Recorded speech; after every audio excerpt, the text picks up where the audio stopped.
Don't blame the bait for no bites in wild fishing. 90% of people go wrong in this step. In the wild fishing community, there are always anglers trapped in a strange cycle. When they can't catch fish, their first thought is the bait is wrong. So they dig through guides to adjust formulas, try out new brands and products, yet still end up empty-handed. Actually, rather than obsessing over the magical effects of fishing lures, the core secret to wild fishing lies in a more fundamental step: whether you can lure fish into your fishing spot and keep them there. After all, if there are no fish in the water, even the most potent bait will just lie at the bottom asleep.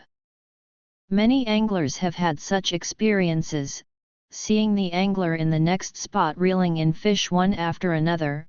They stare fixated at the other's bait container, convinced that he must have a secret bait recipe. They rush over to ask about the brand and model, then head to the tackle shop to buy the same one. But when they hook it and cast, the float stays as still as a nail on the water's surface. At this point, they're often baffled. It's clearly the same bait, so why does it fail when I use it? The key to the problem is precisely not the bait itself. In wild waters, fish have surprisingly broad diets.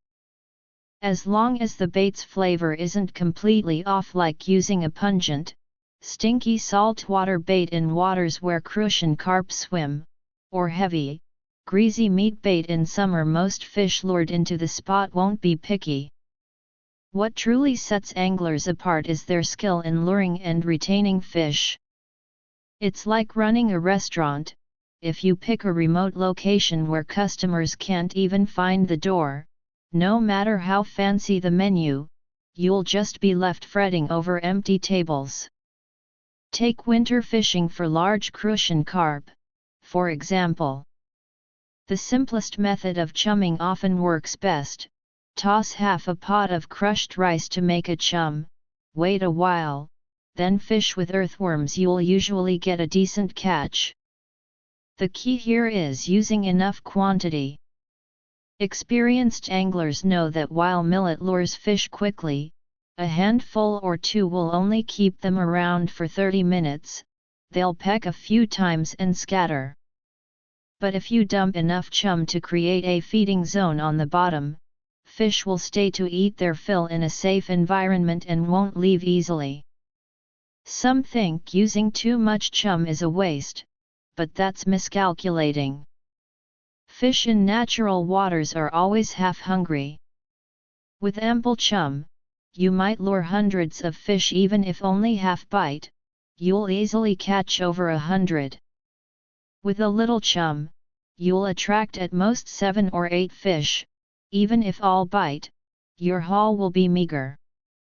It's like stocking ponds, one with 100 fish, another with 8. No matter how skilled you are, the latter can never outperform the former. The difference in numbers guarantees that. More importantly, chum isn't just fish food, it's a signal flare. Fish detect food not just by smell, but by the splash and spread of chum hitting the water. With enough chum, currents carry fragments and scents to form a larger luring zone, guiding distant fish to the spot. With too little, the scent spreads only a short way, even nearby fish might miss the signal. Fussing over is the bait fragrant enough then is like shouting anyone here. In an empty classroom you won't get a response. There's a simple way to tell if the issue is chum or bait.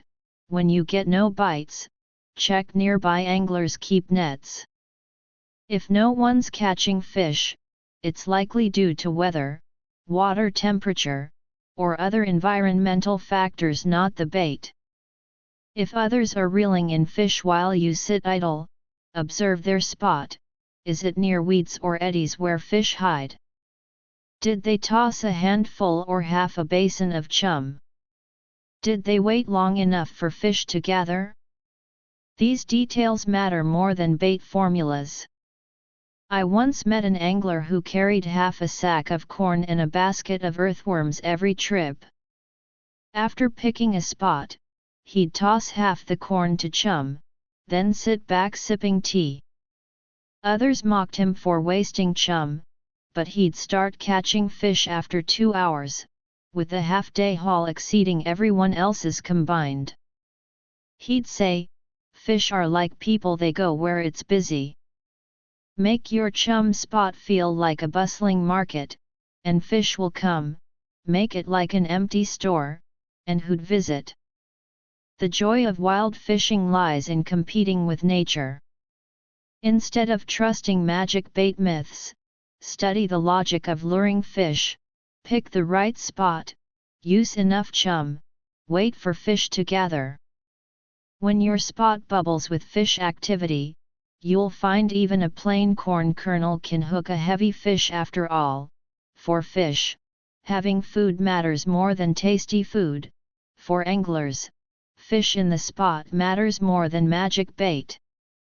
Stop making bait take the blame for no catches.